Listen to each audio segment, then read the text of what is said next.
Hi all, high court office attendant notification വന്നതും അതുമായി ബന്ധപ്പെട്ട് നമ്മൾ ഒരുപാട് വീഡിയോസൊക്കെ ചെയ്തിട്ടുണ്ടായിരുന്നു. സോ അത് നിങ്ങൾക്ക് അപ്ലൈ ചെയ്യാനായിട്ടുള്ള വിൻഡോ ഓപ്പൺ ആയിട്ടുണ്ട്. അതായത് 5-ാം തീയതി മുതൽ നിങ്ങൾക്ക് ഇത് അപ്ലൈ ചെയ്യാൻ പറ്റുമായിരുന്നു. അതായത് ഇന്നലെ തൊട്ടത്തോടെ വിൻഡോ ഓപ്പൺ ആയിട്ടുണ്ട്. സോ നിങ്ങൾ അപ്ലൈ ചെയ്യാൻ ആഗ്രഹിക്കുന്നവർ പെട്ടെന്ന് തന്നെ അപ്ലൈ ചെയ്യുക. 500 രൂപയാണ് ഇതിൻ്റെ ആപ്ലിക്കേഷൻ ഫീ എന്ന് പറയുന്നത്. പിന്നെ 1-2 പേര് ഡൗട്ട് ചോദിച്ചത്, ഇത് നമ്മുടെ PSC വഴിയാണോ ഇതിനെ നിങ്ങൾ അപ്ലൈ ചെയ്യുന്നതെന്ന്.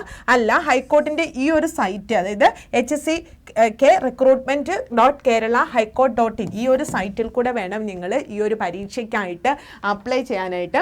നമുക്കിവിടെ തിരുവനന്തപുരം, കോഴിക്കോട്, എറണാകുളം, തൃശ്ശൂർ, ആലപ്പുഴ ഇവിടെയൊക്കെയാണ് എക്സാം സെൻറ്ററുകൾ ഉള്ളത്. ദെൻ ഇതിൻ്റെ ഒരു സിലബസിൻ്റെ ഒരു ഔട്ട്ലൈൻ ഞാൻ കഴിഞ്ഞൊരു വീഡിയോയിൽ പറഞ്ഞിട്ടുണ്ടായിരുന്നു. 50 മാർക്കിൻ്റെ GKയും കറണ്ട് അഫെയറും, അതുപോലെ ന്യൂമറിക്കൽ എബിലിറ്റിയും, അതുപോലെ mental ability 15 mark, English 15 mark, ഇങ്ങനെയാണ് വെയിറ്റേജ് വരുന്നത്. പിന്നെ ഞാൻ എൻ്റെ വീഡിയോയുടെ താഴെ കണ്ട കുറച്ച് കമൻസിന് ഒരു ആൻസർ പറയുകയാണ്.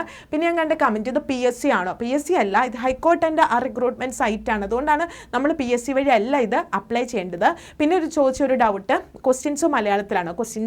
ഒരു ക്വസ്റ്റ്യൻ തന്നെ മലയാളവും ഇംഗ്ലീഷും ഉണ്ടാവും. അതായത് ബൈലിംഗലാണ്. നമുക്ക് നമുക്ക് തരുന്ന ക്വസ്റ്റ്യൻ പേപ്പറിൽ 2 ഭാഷയിലും ക്വസ്റ്റ്യൻസ് ഉണ്ട്.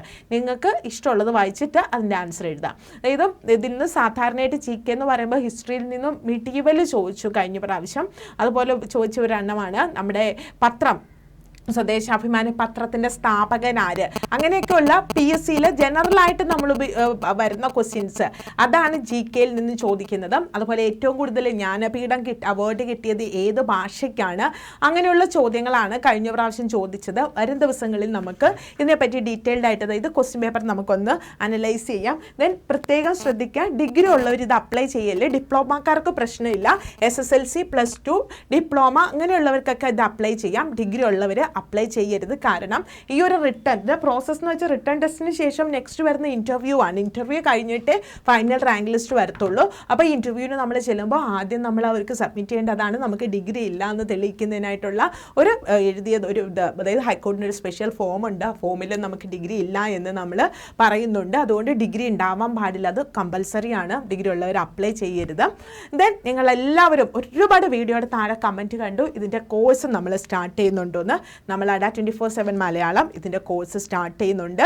നാളെ ഇതിൻ്റെ കോഴ്സ് നമ്മുടെ സ്റ്റോറിൽ വരും. അപ്പോൾ നാളെ മുതൽ നിങ്ങൾക്ക് ഈ കോഴ്സ് പർച്ചേസ് ചെയ്യാവുന്നതാണ്. പർച്ചേസ് ചെയ്യുന്ന സമയത്ത് നിങ്ങൾക്ക് ഡിസ്കൗണ്ട് കോഡ് ചോദിക്കും. ആ സമയത്ത് നിങ്ങൾ Y362 എന്നൊരു ഡിസ്കൗണ്ട് കോഡ് ഉപയോഗിച്ചിട്ട് നാളെ മുതൽ നിങ്ങൾക്ക് കോഴ്സുകൾ പർച്ചേസ് ചെയ്യാം.